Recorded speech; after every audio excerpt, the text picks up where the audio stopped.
Es-tu ouverte à avoir une relation amoureuse au Québec? Comment arrives-tu à vivre le moment présent sans être parasité par tout le reste? Réponse claire, nette et précise, je n'y arrive pas. Comment appréhendes-tu ton premier hiver? Sachez que j'ai peur. Coupez vos écrans. Coucou mes stars, j'espère que vous allez bien, je suis trop contente de vous retrouver dans une nouvelle vidéo qui va être une foire aux questions depuis que je suis ici au Québec, au Canada.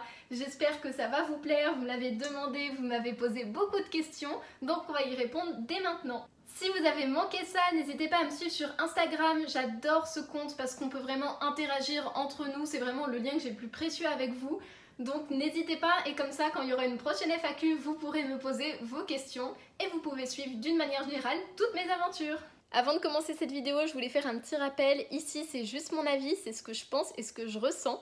Mais il y a plein de gens qui vous diront l'inverse de ce que je suis en train de vous dire ou qui penseront pas la même chose. Et c'est pas grave du tout, c'est juste mon avis. Donc on y va, c'est parti. Hello guys! Hello guys! Hello guys! Et si tu pouvais faire un vœu, jusqu'où irais-tu? C'est parti!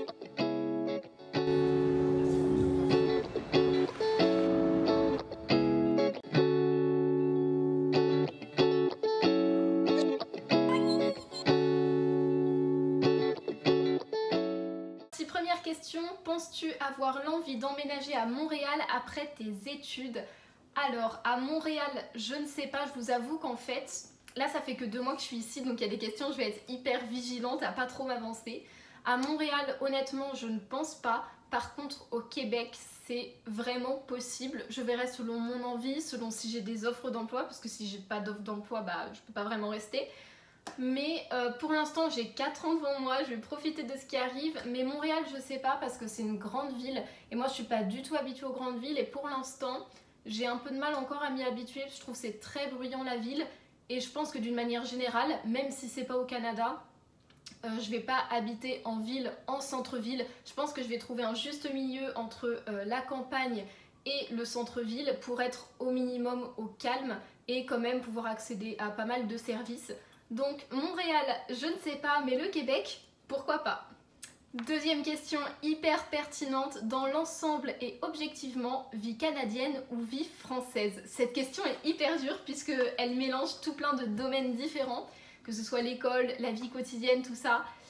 Honnêtement, je pense que je vais dire la vie canadienne et ce qui me ferait pencher pour ça, c'est les Québécois, les habitants. Les habitants sont trop gentils, je vous adore, les gens qui sont ici, vous êtes adorables. Et je dis pas que les Français sont méchants, c'est pas du tout le but de cette vidéo. Mais ici, les gens sont avenants. Et pour moi, avenant, qu'est-ce que ça veut dire? Ça veut dire qu'ils viennent facilement vers vous. C'est-à-dire que pour moi, que ce soit les Français ou les Canadiens, enfin on va dire les Québécois, tout le monde est gentil. Mais les Québécois sont plus avenants, ils ont une facilité, je trouve, ils sont plus sociables et ils viennent plus facilement vers vous. Avec plus de gentillesse, quoi. Donc je trouve ça particulièrement chou. Ce serait cet élément-là qui me ferait pencher dans la vie canadienne parce que je trouve que le climat ici, quand je parle du climat, je veux dire l'ambiance, est vraiment particulière et je l'adore parce que tout le monde est super gentil, il y a beaucoup de vie, il y a beaucoup de diversité et ça j'adore, j'adore, j'adore. Troisième question, le système éducatif est-il moins anxiogène au Canada qu'en France? À mes yeux, la réponse est oui. Je me sens beaucoup moins stressée à l'école ici. Alors, il y a plusieurs éléments qui rentrent en compte. Donc effectivement, j'ai changé de pays, mais j'ai aussi grandi et je suis passée en études supérieures. Donc c'est quand même ces 3 éléments-là qui sont à prendre en compte. Mais n'empêche que je me sens beaucoup moins anxieuse ici pour plusieurs raisons. Comme je vous l'ai dit, les gens sont très avenants. Deuxième raison, le sujet de la santé mentale est beaucoup plus poussé ici. C'est-à-dire qu'en France, je trouve que les gens ne font pas encore assez attention à la santé mentale. On a comme un petit retard, je trouve, par rapport à ça. C'est-à-dire que la santé physique, les gens, ils font attention. Mais la santé mentale, c'est un sujet un peu tabou, en fait, en France. Alors qu'ici, pas du tout. On nous parle de santé mentale assez quotidiennement. Et ça, c'est vraiment quelque chose qui peut mettre à l'aise les personnes qui ont divers troubles, par exemple. Après, autre élément, maintenant que je suis en études supérieures, bah déjà, je suis un petit peu plus libre. Il y a un petit peu moins de consignes. Donc ça fait quand même un peu d'air. Et par contre, ce qui est vraiment moins anxiogène, c'est la relation qu'on a entre les profs et les élèves. C'est beaucoup plus accessible, on peut beaucoup plus facilement parler aux professeurs. Alors, en France, moi, ça m'arrivait que j'ai des enseignants avec qui je m'entendais super bien, avec qui je discutais hyper facilement, mais c'était pas tous les enseignants, alors qu'ici, il n'y a vraiment aucune exception. Enfin, du moins, avec mes profs en ce moment. Et dernier élément, moi je suis très stressée quand on est dans un endroit petit, isolé, avec beaucoup de monde. Et ici les salles de classe sont hyper grandes, le bâtiment d'école est hyper grand, les couloirs sont très larges. Donc c'est un facteur très important pour moi parce que je suis beaucoup moins anxieuse dans ce genre de milieu. Quatrième question, sens-tu la lune de miel et la redescente? Si oui, à quel niveau? Alors là, je vais donner un petit peu d'explication. En cours, on nous a donné un graphique, un schéma, avec 2 courbes qui expliquaient un petit peu ce qu'on ressentait quand on vit une transition, notamment une transition à l'international.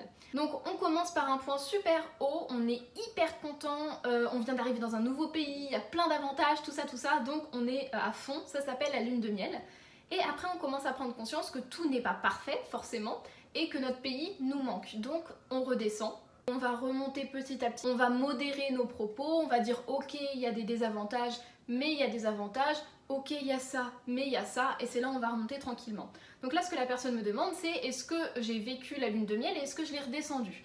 En fait moi je n'ai pas vécu la lune de miel, je fais partie de la deuxième courbe qui est un petit peu plus rare, qui dit que en fait quand on arrive dans un nouveau pays, on n'a pas du tout de lune de miel, on se sent hyper perturbé, hyper stressé, hyper triste, plein d'émotions négatives quoi, et qu'on monte tranquillement parce qu'on se rend compte que tout n'est pas horrible en fait. Et moi c'est ce que j'ai vécu, quand je suis arrivée je me suis sentie super mal dès le début, j'ai eu aucune lune de miel, aucun avantage, j'étais hyper perturbée parce que c'était une grande transition pour moi et que j'avais jamais vécu ça avant. Et donc du coup je me suis sentie très perturbée et petit à petit je me suis dit ah mais en fait on peut faire ça, ah mais en fait il y a ça comme avantage, et petit à petit je grimpe et là je pense que je suis encore un petit peu dans la montée mais je me sens bien en ce moment. Cinquième question, alors celle-là elle me fait trop rire. Es-tu ouverte à avoir une relation amoureuse au Québec? Ok, j'ai dit que j'allais répondre à toutes les questions donc je vais y répondre. On va y aller directement, la réponse est oui. Bien sûr que je suis ouverte à des relations amoureuses au Québec. Alors moi j'ai personne dans ma vie actuellement. Par contre, moi, c'est ma vision des choses, je pars du principe que si je dois rencontrer quelqu'un, ça arrive dans ma vie comme ça. Je ne dois rien provoquer. Et donc du coup j'ai aucune application de rencontre, je cherche pas particulièrement à discuter avec quelqu'un. Par contre si ça me tombe dessus entre guillemets, pourquoi pas? Voilà, donc je vais rester sur cette réponse de écoutez, pourquoi pas? Sixième question, alors là c'est un petit peu plus sur ma vie en général, moi j'avais plutôt demandé des questions sur le Québec mais elle est tellement intéressante que j'avais trop envie d'y répondre, et puis après tout, pourquoi pas, ça concerne aussi ma vie de maintenant. Comment arrives-tu à vivre le moment présent sans être parasité par tout le reste? Réponse claire, nette et précise, je n'y arrive pas. Voilà, pour commencer, je n'y arrive pas. Moi je suis quelqu'un qui a toujours plein de trucs en tête. J'ai des to-do list de partout dans mon téléphone, sur des papiers et tout, j'ai toujours 10 000 choses en tête. Récemment on a fait un exercice en classe où fallait noter sur une feuille, à chaque fois qu'on décrochait du cours, fallait noter l'heure et la raison. J'ai décroché une dizaine de fois, c'était à peu près toutes les 3 minutes, ce qui est énorme. Et je suis tout le temps distraite, je pense toujours à plein de trucs, mais je me suis rendu compte récemment que c'est pas parce que je ne suis pas intéressée par quelque chose, c'est juste que mon cerveau va tellement vite que si je fais pas 2 choses en même temps, je suis pas. Ça va trop lentement et mon cerveau il va trop vite. Et pour ça il y a une raison principale, c'est les réseaux sociaux, c'est les écrans d'une manière générale. J'ai pris conscience il y a 1 an que ça avait causé beaucoup de conséquences sur mon cerveau, ma mémoire, ma concentration. Et j'arrive plus à faire une seule chose en même temps. Je suis obligée de faire plusieurs choses en même temps parce que sinon mon cerveau il décroche. Il trouve ça ennuyant de faire qu'une seule chose. Et donc la solution à ta question qui était comment arrives-tu à vivre le moment présent sans être parasité par tout le reste, coupez vos écrans. Voilà, moi je vais devenir la personne un petit peu aigrie là qui dit oh les téléphones ça a tout changé dans notre société. Oui. Coupez vos écrans, je vous jure, sortez de chez vous, coupez vos écrans, ça fait trop du bien. Question suivante, est-ce que tu te sens bien dans ton nouvel appartement? Alors, c'est une très bonne question, je me sens plutôt bien dans mon appartement. Il avait les critères que je voulais et tout, c'est juste que je me sens un petit peu seule, vu que je vis seule. Ce serait le seul truc à redire, mais sinon par contre je me sens super bien. Moi je suis plutôt indépendante, je me suis toujours fait à manger, depuis ça fait des années que je me fais à manger, donc j'ai aucun problème avec ça. J'adore vivre tranquille, à mon rythme, je mets ma musique, je regarde mes séries, je me maquille, je fais à manger. Enfin, franchement, moi, il n'y a pas de problème à vivre comme ça. Mais de temps en temps, je me sens seule, c'est la contrepartie. Donc c'est vrai que c'est un petit peu lourd. Là, par exemple, je rentre d'un week-end que j'ai passé avec un membre de ma famille et son meilleur ami. Je suis rentrée, j'ai pleuré parce que j'étais toute seule et j'avais aucune envie de retourner vivre toute seule. Mais après, je sais que ça, c'est sur le moment parce que là, par exemple, je suis super contente d'être toute seule, tranquille chez moi. Donc voilà, avantages, désavantages, mais d'une manière générale, oui, je me sens bien dans mon nouvel appartement. En quoi le système scolaire est meilleur que le système scolaire français? Je vais me baser sur un truc qu'on a vu en cours. C'est un type de pédagogie qui est utilisé ici. Ça s'appelle comment? La pédagogie inversée. J'avais oublié le nom.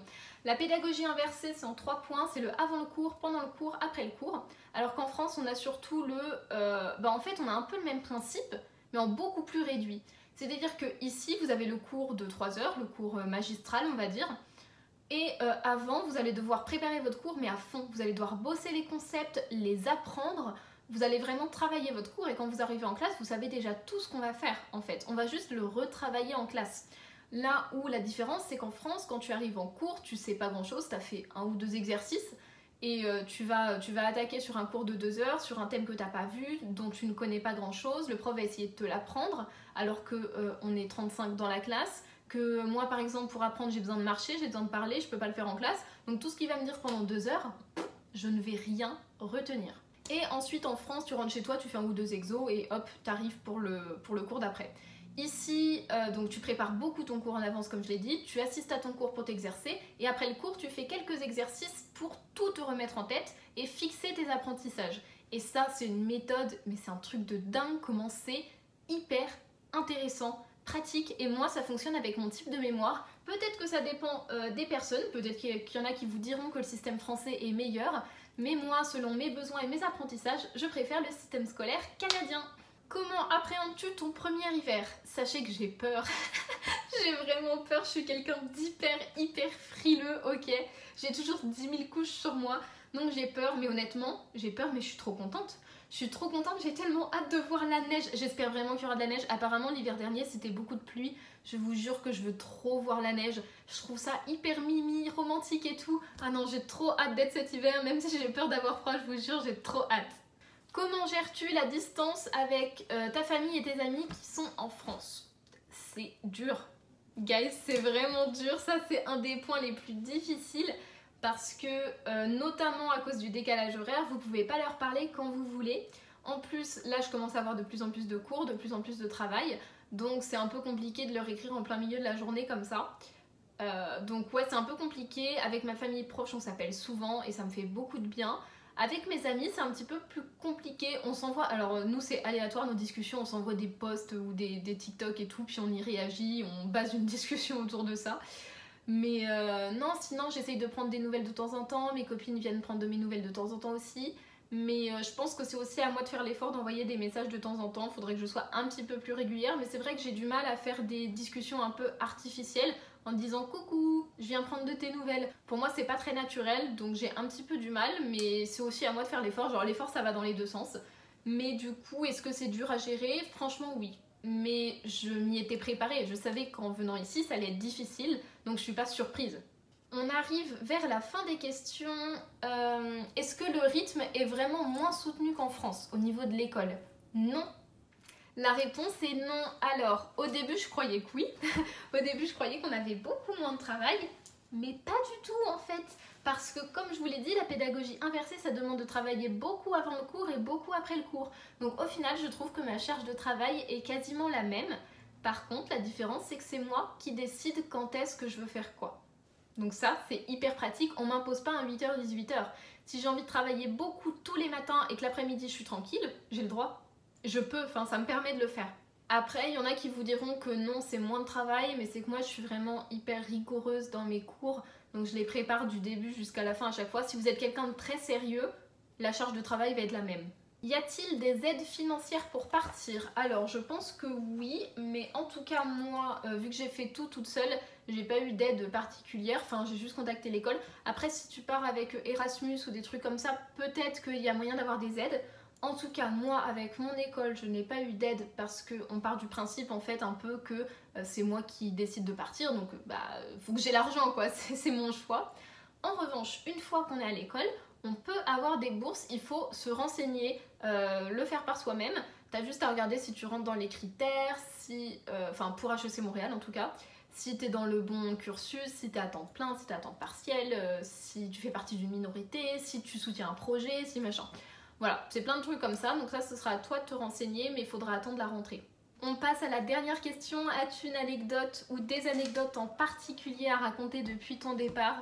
Alors j'en ai une mais qui touche plusieurs, enfin qui m'est arrivée plusieurs fois. Je comprends rien à ce qu'on me dit. Alors je vais nuancer mes propos. On parle la même langue, hein. Le Québec parle français, mais il y a de 1 l'accent et de 2 la différence de vocabulaire. Et ça, les deux mélangés, c'est ça qui me perd. Il suffit que la personne parle un peu vite et avec l'accent québécois, j'ai du mal à comprendre. Et en plus, si je comprends pas le vocabulaire dans la phrase, bah vous pouvez être sûr que je vais rien comprendre. Donc le nombre de fois quand je suis allée dans un restaurant, dans un café, je regardais la personne qui allait prendre la commande et je lui disais est-ce que vous pouvez répéter parce que je comprenais rien du tout. Même au niveau des expressions et tout, c'est pas du tout pareil. Donc ouais, le vocabulaire, il suffit que je comprenne pas le mot principal de la phrase et bah du coup j'ai rien compris. Donc je demande à ce qu'on m'explique ou alors à ce qu'on répète. Donc ça c'est le nombre de fois où ça m'est arrivé, c'est hilarant. Mais vu que les gens sont super gentils ici, c'est pas du tout un problème. J'explique juste que bah, de toute façon ça s'entend que je suis française. Donc j'ai pas compris ce qu'on est en train de me dire. Et voilà, la vidéo touche à sa fin, j'espère vraiment qu'elle vous a plu, ça m'a fait trop plaisir de vous la tourner. Je vous fais un petit rappel, je vous mets mon Instagram ici, si jamais vous voulez participer aux prochaines vidéos, me poser des questions, tout ça, n'hésitez pas. Je suis parfois un petit peu longue à répondre, mais je finis toujours par vous répondre. J'espère que cette vidéo vous a plu, n'hésitez pas à liker, commenter, vous abonner. Et nous on se retrouve la semaine prochaine, mercredi prochain, 10h au Canada, 16h en France. Et moi je vous fais des bisous.